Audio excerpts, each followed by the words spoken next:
I also come from a predominantly white town, so I understand what you're trying to say.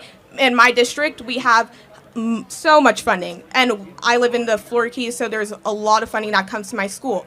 And you can drive 30 miles north, and you end up in Homestead, where they have a fraction of the funding that we have, and they don't have as much of the same testing instructors and people to help them, and have as much of the same outside resources. And then you can keep going another 30 miles, and you end up in Miami, where all the private schools are, and they get even more funding than where I come from.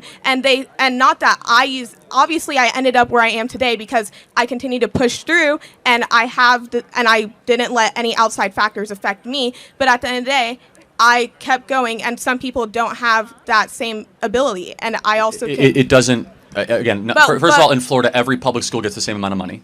Okay, there's an equal funding across the board. But you also get donations from the people in your community. Fair enough, but Florida has. And I know for a fact that my community gets many donations. Florida has the most. You could use equitable funding structure of any school, and has universal school choice, basically.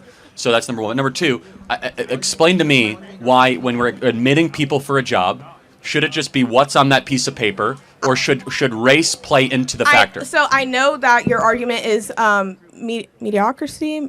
I forgot. I don't mediocrity. Really. Okay, yeah, and I know that, and I also believe in quotas as well. But I don't think that it should be one in one, but they should go hand in hand. Because at the end of the day, if I have just as good as a resume as somebody next to me, I wanna understand where you're getting that jobs are just taking people because they're a woman, because they are black. I just want to see.